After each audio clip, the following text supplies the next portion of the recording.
ابرئ نفسی، اور میں اپنے نفس کو بری نہیں سمجھتا، یعنی میرا یہ دعویٰ نہیں ہے کہ میں بہت پاک باز ہوں، حالانکہ پاک باز تھے، کوئی گناہ نہیں کیا ہوا تھا، لیکن وہ بیسیکلی اپنے نفس کے اوپر جو ان کا کنٹرول تھا اللہ تعالیٰ کے خوف کی وجہ سے، اس کی رحمت کی وجہ سے، وہ گاڈ اورینٹڈ اپنے معاملے کو کر رہے تھے. اور یہی ہمیں بھی سکھایا گیا ہے کہ ہم نے ہر معاملے میں گاڈ اورینٹڈ ہونا ہے. نبی علیہ السلام نے ایک دفعہ انشاءاللہ نہیں کہا، کتنے دن تک وہی نازل نہیں ہوئی. پھر سورۃ الکہف میں آیت نازل ہوئی کہ اے نبی کبھی بھی ایسا نہ ہو کہ آپ کسی معاملے میں یہ کہیں کہ کل یہ میں کام کروں گا اور انشاءاللہ کہنا آپ بھول جائیں. یہ نہیں ہونا چاہیے. اسی طریقے سے کوئی اچھی چیز دیکھ کر ماشاء اللہ کہنا، سبحان اللہ کہنا، الحمدللہ کہنا، لا حول ولا قوت الا باللہ کہنا، یہ اللہ تعالیٰ کے پیغمبروں اور نیک بندوں کی نشانی ہے کہ ہر معاملے میں اللہ تعالیٰ کی طرف خوبی کو منسوب کرتے ہیں اور ہر برائی کو اپنے نفس کی طرف منسوب کرتے ہیں. وما ابرئ نفسی، اور میں اپنے نفس کو قطعاً نہیں کہتا کہ وہ کسی اعتبار سے بری الذمہ ہو سکتا ہے. ان النفس لامارۃ بالسوء، بے شک نفس تو ہمیشہ برائی کی طرف مائل کرتا ہے. الا ما رحم ربی، بے شک سوائے اس کے کہ جس پر میرا رب رحم فرمائے، اس کے سوا کوئی رحم فرمانے والا نہیں ہے. جب تک وہ رحم نہ فرمائے کوئی بھی اپنے نفس کی برائی سے بچ نہیں سکتا. ان ربی غفور الرحیم، بے شک میرا رب بخشنے والا اور رحم فرمانے والا ہے. یہ آ گیا جی وہ نفس امارہ جو اکثر آپ دعاؤں میں بھی سنتے ہیں کہ اللہ تعالیٰ نفس امارہ کی برائیوں سے ہمیں محفوظ رکھے. نفس امارہ، نفس لوامہ اور نفس مطمئنہ، یہ تین نفوس کا ذکر قرآن میں ہے. اور اکثر صوفیاء کے ہاں نا یہ بحثیں ہو رہی ہوتی ہیں، بتائیں جی نفس کی کتنی اقسام ہے، اور پھر وہ قرآن پاک سے یہ چیزیں اٹھاتے ہیں. نفس ایک ہی ہے، اس کی یہ تین حالتیں ہیں.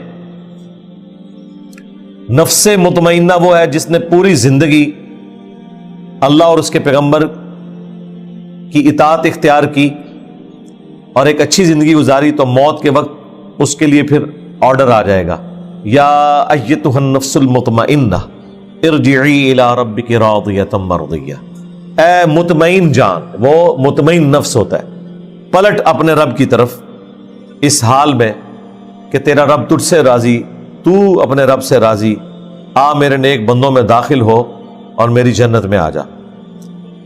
اللہم اجعلنا منہم، آمین.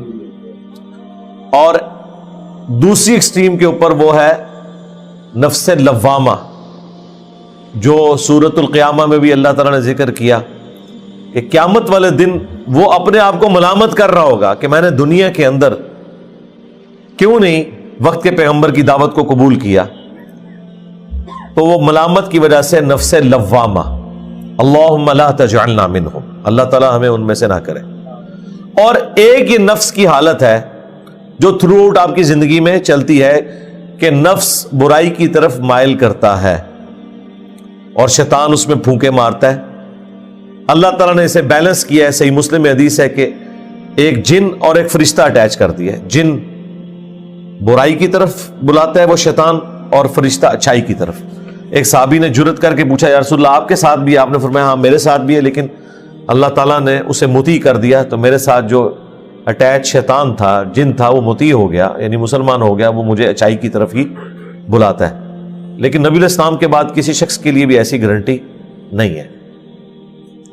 تو نفس نے برائی کی طرف ہی آمادہ کرنا ہے. ایک تو وہ جن ہے، پھر فی نفسی جو نفس ہے، انسان کا نفس خواہشات کے ساتھ گنا ہوا ہے. اللہ تعالیٰ نے اٹریکشن رکھی ہے نفس کے لیے. بخاری اور مسلم دونوں میں حدیث ہے کہ اللہ تعالیٰ نے جنت کو ناگوار چیزوں سے ڈھانپ رکھا ہے اور جہنم کو خوشگوار چیزوں سے ڈھانپ رکھا ہے. یعنی ہر وہ چیز جو طبیعت کو لبھاتی ہے، اچھی لگتی ہے، وہ جہنم کی طرف لے جانے والی ہوتی ہے.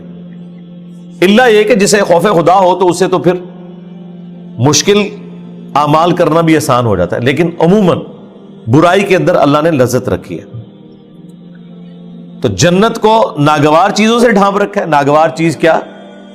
رزق حلال کمانے کی تکلیف، مشکل کام ہے.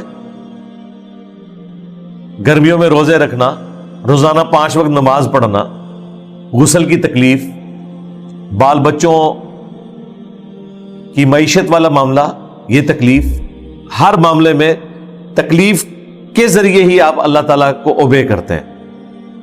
تو یہ اللہ تعالیٰ نے ظاہر ہے کہ وہ ناگوار چیز ہے لیکن جنت کی طرف لے جانے والی. اور ہر برائی کا کام جو خوشگوار نظر آتا ہے وہ جہنم کی طرف لے جانے والا ہے، کیونکہ اللہ تعالیٰ نے جہنم کو شہوات کے ساتھ ڈھانپ دیا ہوا ہے. فوراً یہ سمجھ لیں، جس کو ہم پنجابی میں کہتے ہیں کڑگا لگا ہوا ہے. یہ ایک کھٹکا ہے جس کے اندر انسان گر جاتا ہے اور مبتلا ہو جاتا ہے. اسی کو سپورٹیو حدیث ہے نا ابو داؤد ترمذی میں، سنن نسائی کے اندر، کہ نبی علیہ السلام فرماتے ہیں کہ اللہ تعالیٰ نے جب جنت کو پیدا فرمایا تو جبرائیل علیہ السلام سے کہا کہ جا کے ذرا جنت دیکھو. انہوں نے جب جنت کی نعمتوں کو دیکھا تو اللہ تعالیٰ سے آ کے عرض کی، اے اللہ تیری عزت کی قسم، کوئی بھی ایسا نہیں ہوگا جو تن من دھن نہیں لگا دے گا اس جنت میں پہنچنے کے لیے. اللہ تعالیٰ فرمایا اچھا اب ذرا جنت کو جا کے دیکھو.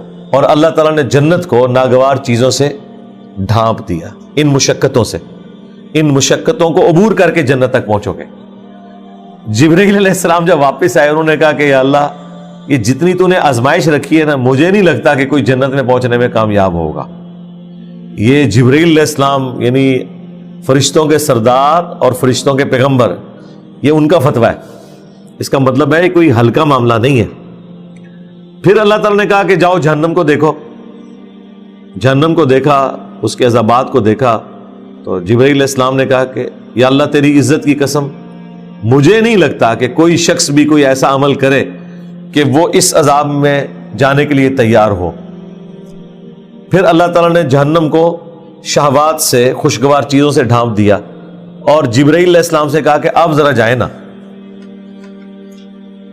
اب جب جبرائیل علیہ السلام گئے اور واپس آئے تو اللہ تعالیٰ نے فرمایا ہاں اب سنا. انہوں نے کہا یا اللہ مجھے نہیں لگتا کوئی بھی شخص جہنم میں جانے سے بچ سکے گا، جتنا اٹریکٹ فل تو نے جنت کو بنا دیا ہے.